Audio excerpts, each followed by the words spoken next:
আপনারা দেখেছেন যে ইসলাম প্রচার এবং প্রসারের জন্য, হালাল এবং হক প্রতিষ্ঠার জন্য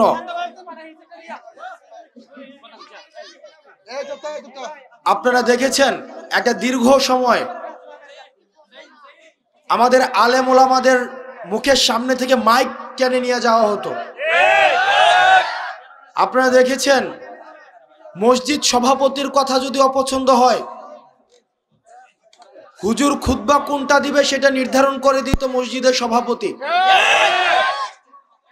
আপনারা দেখেছেন দীর্ঘ একটা সময়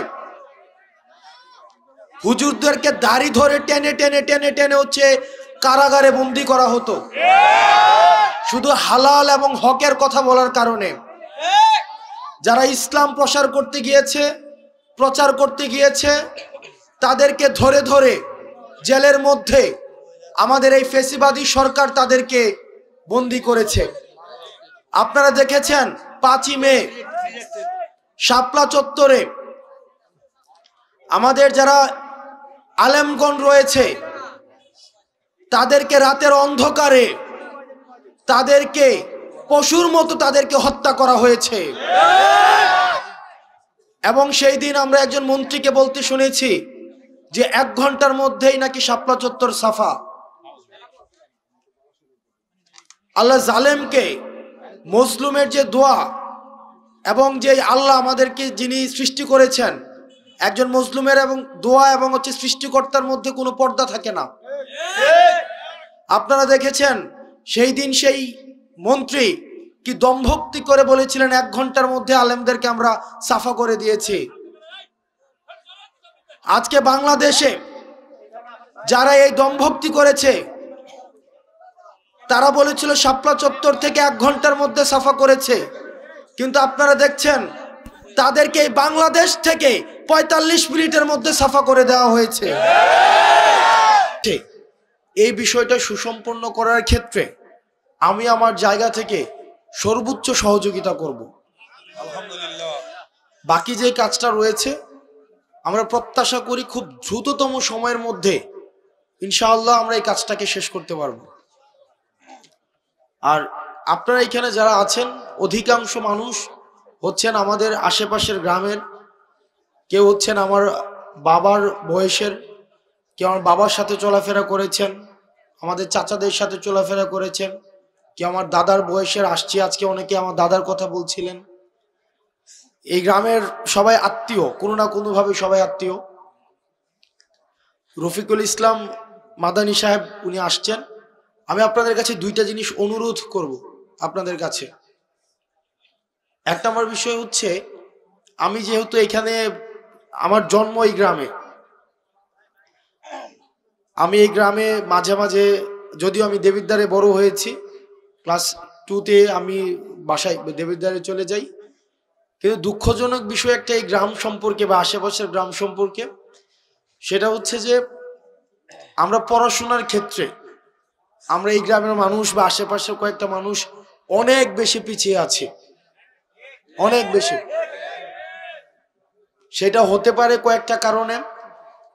1 নম্বর কারণ হচ্ছে যে এই এলাকা থেকে বিদেশে যাওয়ার সহজলভ্যতাটা অনেক বেশি।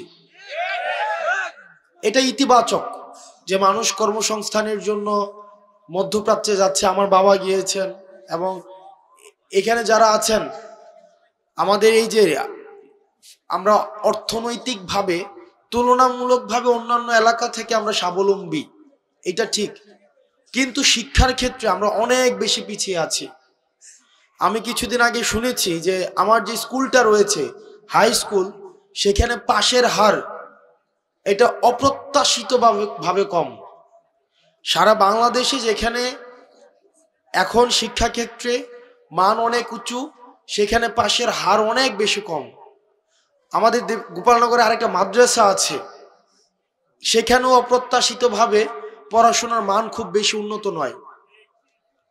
তো আমাদেরকে দিনী শিক্ষা এবং প্রচলিত যে শিক্ষা ব্যবস্থা রয়েছে, এই 2টার মধ্য দিয়ে আমাদের নিজেদেরকে নাগরিক হিসাবে তুলে ধরতে হবে। সেই জায়গা থেকে আপনাদের কাছে অনুরোধ থাকবে, পড়াশোনার ক্ষেত্রে আপনারা যদি আপনাদের সন্তান, আপনি নিজে আপনার ভাই বোন বা অন্যান্য কোনো ভাবে যদি আপনারা মনে করে থাকেন কোনো সীমাবদ্ধতা রয়েছে, কোনো প্রতিবন্ধকতা রয়েছে, ইনশাআল্লাহ আপনারা আমাদেরকে জানাবেন।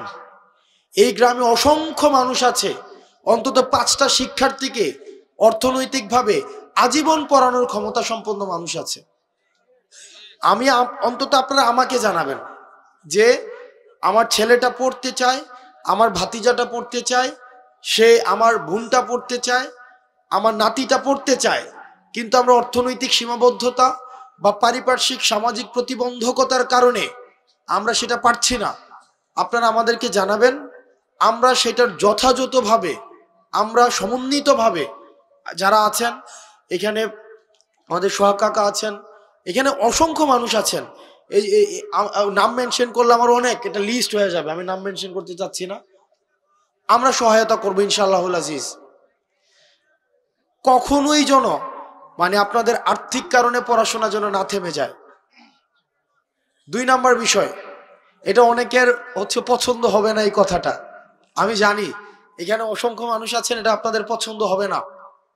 অধিকাংশের কাছে হয়তো আমি এই কথার কারণে অপ্রিয় হতে পারি, কিন্তু কার কাছে অপ্রিয় হলাম, কার পছন্দ হলো না সেটা মুখ্য না। মুখ্য হচ্ছে আমার ইসলাম আমাকে কি বলে, আমার দ্বীন আমাকে কি শিক্ষা দেয়। সেটা যদি অপছন্দেরও হয় সেটাই আমাদেরকে বলতে হবে। আমি যেহেতু এই গ্রামে ছিলাম, এই গ্রামের সাথে আমার সম্পৃক্ততা রয়েছে, এই গ্রামে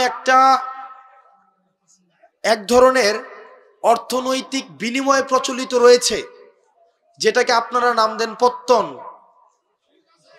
এটাকে আপনারা যে নামেই ডাকেন না কেন, এটা সরাসরি সুদ। আমার পরিবার সহ আশেপাশে অনেকে আছে এই ধরনের বিষয়ের সাথে সম্পৃক্ত ছিল, কিন্তু আমরা যখন বুঝেছি, আমরা যখন পড়াশোনা করে জেনেছি, আমরা যখন আলেমদের থেকে পরামর্শ নিয়েছি, বিশ্বাস করেন যেই দিন থেকে আমরা এই পথ থেকে ফিরে এসেছি, বরং সচ্ছলতা আরো বেশি প্রশস্ত হয়েছে। কসম করে বলছি, আপনারা জানেন আমার বাবার অর্থনৈতিক অবস্থা, আমার দাদাদের অর্থনৈতিক অবস্থা। যেই দিন থেকে এই জায়গা থেকে আমরা ফিরে এসেছি, আমাদের অর্থনৈতিক যে সচ্ছলতা, আমাদের নিয়ামত সৃষ্টিকর্তা আমাদেরকে যেভাবে দিচ্ছেন, আমরা প্রতিনিয়ত আল্লাহর কাছে অকৃত্রিম কৃতজ্ঞতা প্রকাশ করি। আপনাদের কাছে অনুরোধ থাকবে, এই যে আমরা দেখি টাকা থেকে টাকা বৃদ্ধি পায়, এটা অসংখ্য পরিবারকে নিঃস্ব করে দেয়। আমি নিজে দেখেছি, আমার বাড়ির মধ্যে এইসব বিষয় মেল হয়েছে, ছোটবেলায় আমি দেখেছি, বা আমি দেবিদ্বার থেকে আসতাম যখন দেখতাম। অনেকে আমাকে অপছন্দ করতে পারেন, আপনি আমাকে অপছন্দ করেন, সেটা আমার দেখার বিষয় না, কিন্তু এটাই সত্য। এখানের সবাইও যদি অপছন্দ করেন, এটাই সত্য।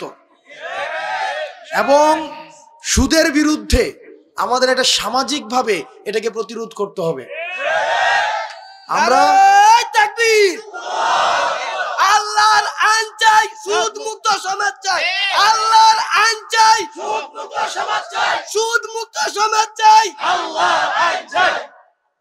আপনাদের কাছে অনুরোধ থাকবে, আপনারা সুদকে বন্ধ করে দেন। আমরা চেষ্টা করব, আপনারা যদি আমাদেরকে সহায়তা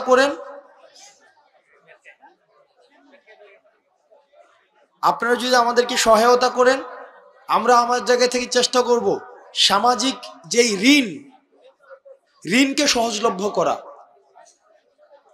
সামাজিক ঋণ প্রদানকে সহজলভ্য করা। আপনাদের কাছে মনে হতে পারে যে এটা তো একটা মাহফিল, ইসলাম তো পূর্ণাঙ্গ দিন ব্যবস্থা। ইসলাম আমার দুনিয়া নিয়েও কথা বলে, দুনিয়া পরবর্তী বিষয় নিয়েও কথা বলে। আমাদের দুইটারই সমন্বয় ঘটাতে হবে। আমি আমার ক্ষুদ্র জ্ঞানে, আমি যেহেতু সামাজিক সমস্যাগুলো আমার কাছে মানুষ নিয়ে আসে, আমার যেহেতু দৃষ্টগোচর হয়, সেজন্য আজকে আপনারা শপথ করেন, যার এই ধরনের টাকা বিনিয়োগ রয়েছে পত্তন নামে, সুদ নামে, সেটা আর খাবেন না। আমরা ঋণকে সহজ করে দেব।